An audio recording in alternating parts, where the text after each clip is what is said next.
Ciaran Lavery and Shame, and Ciaran is our guest here today on U105. Ciaran, how you doing, sir? I'm good, Johnny. How are you? Good, glad to hear you. I was going to cut that short, and then I couldn't find I just thought, no, we'll listen to a lot of this. It's a great song. That's nice. Is that an old one, new one, or? That's an old one that was on the debut album, just that's going back 2014. That's 4 years ago. Well, we left it up to Leanne, who's on production duties today, to pick a song to intro you, so she must thought that was the one. Fair enough. I think a lot of people kind of online would agree with that, so I think it's racked up something like 41 million plays on Spotify or something silly like that. Yeah. No, are you serious? Yeah.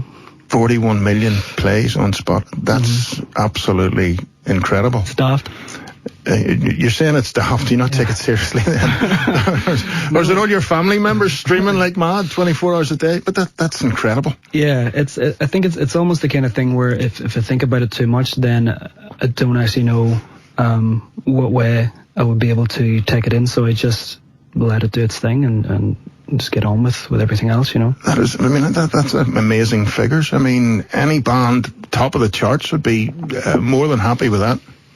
Yeah. That kind of feedback on Spotify. Yeah, no, it's great. I mean, especially because I think that's how music's going now. There is no more, you can't go, you're not selling much physical records these days. Right, yeah. So it's all based on streams, which is, for good and bad reasons, but, it's... Does that transfer into money at any stage? Or, I mean, I know Spotify is famous for, you get 1/1000th of a penny for each play or whatever it is, Yeah, it kind of is that.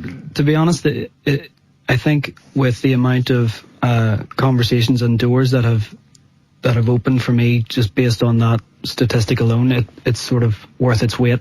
Yeah. When it comes to that, but I mean, if you're looking to live the rest of your life off your Spotify streams, then it would be a nervous enough time, I guess. Yeah, I would think so. But I suppose it's what the supermarkets would call a loss leader. So there's now 41 million people aware of your music and looking out for the next song that they want by you, Mm-hmm. So has touring become more and more important, given that the physical sales aren't there anymore, really? I think it's as important as it always was, to be honest.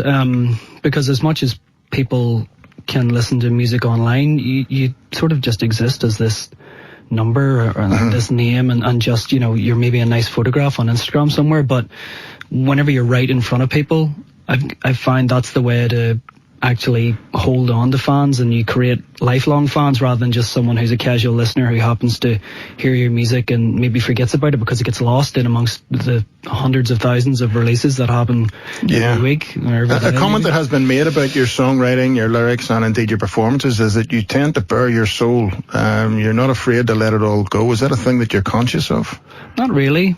I think whenever I was growing up and going to watch gigs and being at different events, I've always enjoyed shows where the stage, that distance between the performer and the audience, is a bit non-existent. So it's almost like you're in it together rather than here's the performer, he's on this plateau above you and you're looking down. And it has to be all, the separation is strange for me. So I've just kind of worked on trying to so with my shows that there's none of that really happening if I can help it, so I guess it works.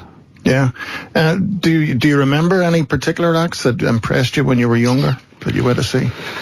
When I was growing up, I mean, were you a closet metal fan, or what kind of acts were you into? I went through all sorts. When I was a teenager, when I was given the free run to enjoy whatever music that I wanted to without anyone else pointing me in any direction, I was hugely into hip-hop, because around the time I was coming up 13, 14, that's when Eminem arrived, and there was this whole resurgence of hip-hop music, and then I was also in the punk rock scene. I mean, I wore some terrible clothes as well. We all did, don't worry.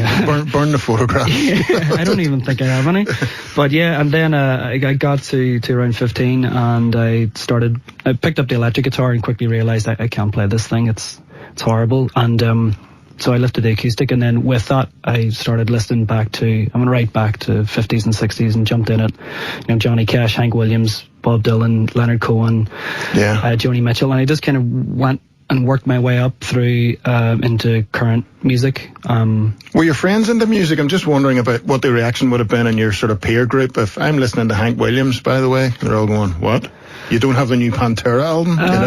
I don't know. I think especially with teenagers, we were, as a group of friends, we were always quite open and into the same sort of type of music, but there's always a huge amount of secrecy, I think, when you're a teenager anyway, and you have these things that you covet yourself. I had a Nirvana album in the top drawer of my sock drawer.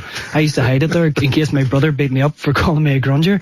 So I used to listen to it whenever he left the room, and then I would have to run and take it back out and put something else in. Brilliant. Horrible. That is class. What would you say? I mean, your influences are they many and varied? Do they show themselves in the music? Yeah, I tend to listen to when I'm recording or when I'm playing a lot of shows. I tend to listen to something that is so far removed from what I do, because it's just a nice palate cleanser, really. I mean, if I had to listen to singer-songwriters all day, I would go insane. So I tend to listen to everything. The only thing I can't get into is dance and trance music. Although I can dance pretty well, but I just can't understand the music. Let's see, someone's going to come along and say, "Can we do a trance remix of Shame or something?" You know? Yeah, if the right amount of money came in, then I could love trance music. Yeah, certainly. Okay, listen, you're in the Empire tonight, and you're there with the full band, and it's already selling considerably. I think there are some tickets left, folks. Go to the Empire. You want to sing a song for us? Yeah, I'm going to sing a song from the new record. It's out today, and the song's called Morning Bell. Okay, go ahead, Ciaran.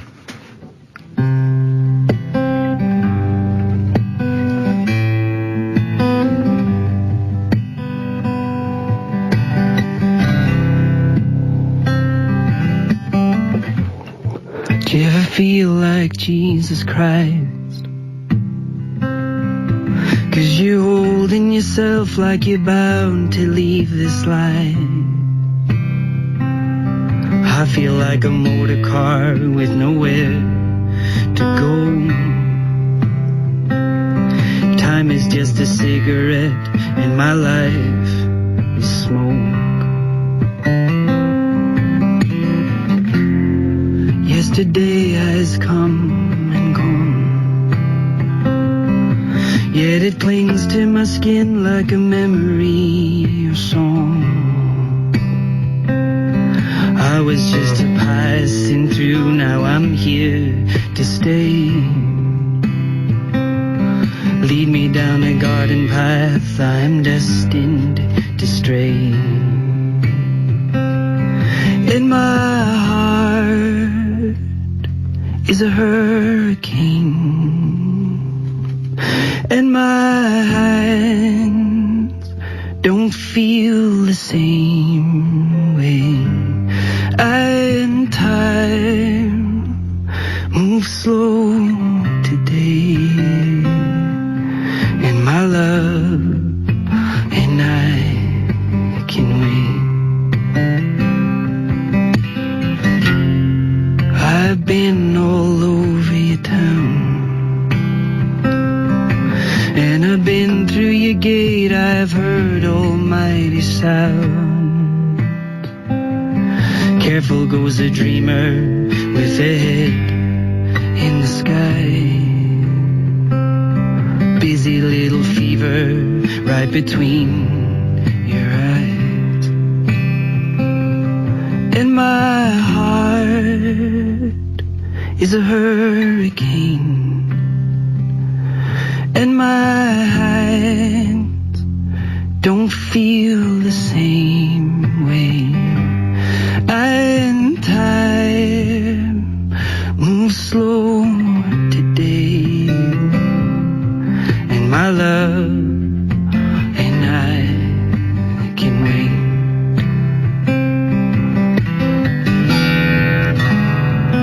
From the lights of the evening to the books on your shelf, I've wanted you for so long.